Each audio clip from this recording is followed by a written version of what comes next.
안녕하세요. 도지선생의 주식이야기의 도지선생입니다. 2020년 5월 22일 특징주 분석인데요. 오늘 가지고 온 종목은 조화제약을 가지고 왔습니다. 이 조화제약 같은 경우 오늘 시장에서 장중에는 24.34%까지 상승을 하였다가 종가는 6.98%로 시장에서 강세를 보였던 종목인데요. 이 종목이 시장에서 이렇게 강세를 보일 수 있었던 이유에 대해서 한번 이야기해 보도록 하겠습니다. 우선 먼저 기업 정보부터 알아보도록 하겠습니다. 기업 정보를 보시게 되면 코스닥에 상장한 회사고요. 섹터는 제약 섹터입니다. 보시게 되면 이 회사 동사 같은 경우는 이제 의약품 및 의약 외품을 제조 및 판매를 주요 산업으로 영위하고 있는데요. 기업 정보보다는 이 정보는 회사에 대해서는 제가 이번 주 지난주 금요일날 제가 영상을 찍으면서 한번 안내드렸던 것처럼 이 조화제약하고 명문제약 같은 경우는 이 어린이 계지 관련주로 테마주로 시장에서 강세를 보였던 종목입니다. 그때 치료제가 아스피린으로 치료를 한다고 해가지고 이 아스피린 지금 만드는 회사가 엄청 많습니다. 그 많은 회사 중에서 이 조화제약과 명문제약을 택한 이유는 아무래도 시총이 뭐 크지도 않고 그리고 크게 상승한 적도 없었던 종목이었기 때문에 이 대장주로 조화제약과 그리고 명문제약을 이동주로 얘기를 했었는데요. 그때 상한가를 가면서 제가 이 테마는 새로 생긴 테마고 이 재료 자체가 신선한 재료이기 때문에 한 번 더 상승이 가능했던 종목이라고 언급을 드렸었는데요. 오늘은 왜 이렇게 강하게 상승을 하게 되었냐면 뉴스를 보시게 되면 이 어린이 계질이 20대 초중반 성인 환자들도 나왔다라는 겁니다.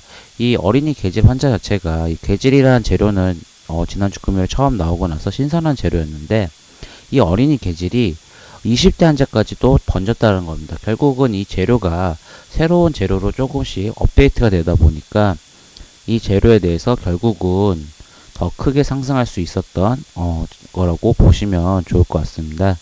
이 결국은 이 어린이 계질이 이제 20대 성인에게도 반려한다는 게 지금 나타나면서 이 문제가 조금 더 커지기 때문에 아무래도 이 계질 치료제가 환자 수가 더 늘어나고 환자 범위도 어린이뿐만 아니라 성인까지 되다 보니까 아무래도 이 아스피린에 대한 치료가 아무래도 이 재료가 더 커지게 되면서 오늘도 한 번 더 강한 슈팅이 나왔는데요. 보시게 되면 차트적으로도 설명을 드릴 수 있는데 이렇게 상한가 가는 종목은 시장에서 강세를 보였던 종목이고 지금 보시게 되면 이 상승 후에 조정을 받는데 지금 보시게 되면 5일선을 밀리지 않는 모습을 보이고 있습니다.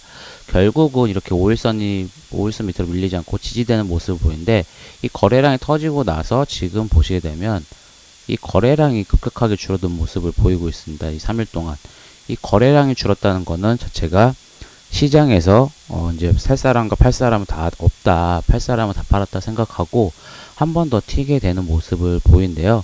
이 명문제약도 마찬가지입니다. 명문제약 같은 경우는 이 조화제약 다음으로 이등주로 움직이는데 아무래도 대장주가 움직이다 보니까 그로 인해서 이 이등주까지 같이 움직인 모습을 보였는데 아무래도 테마주는 대장주가 더 크게 움직이고 더 손실폭도 더 줄일 수도 있는 부분입니다.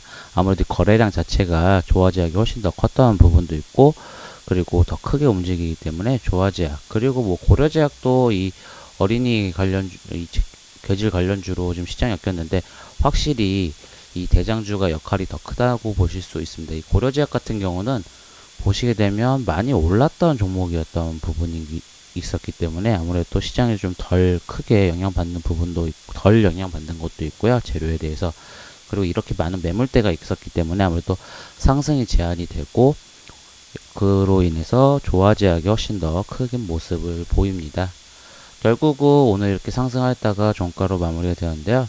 지금 보시게 되면 52주 신고가를 다시 한번 또 갱신한 모습을 보이고 있습니다.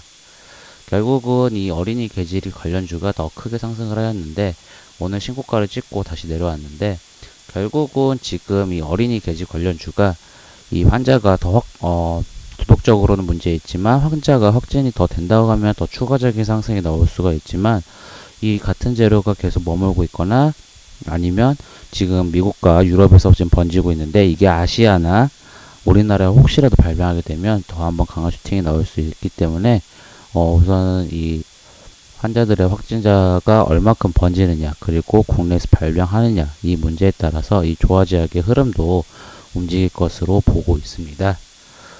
참, 이 주식시장이란 게 악재가 누군가에게는 도움이 될 수 있는 부분도 있기 때문에 참, 이런 부분은 안타깝지만, 주식 투자자 입장에서는, 이런 부분도 체크해 보시면 좋을 것 같고, 그래서 제가 독점 문제라고 언급을 드렸습니다. 물론 저는 뭐 국내에서 이런 환자들이 더 이상 발생하지 않고 코로나 확진자 수가 줄기를 원하고 있습니다. 좀 사담이 길었네요. 이 영상이 도움이 되시고 만족스러우시다면 구독, 좋아요 부탁드리겠습니다. 지금까지 도지선생의 주식 이야기의 도지선생이었습니다. 감사합니다.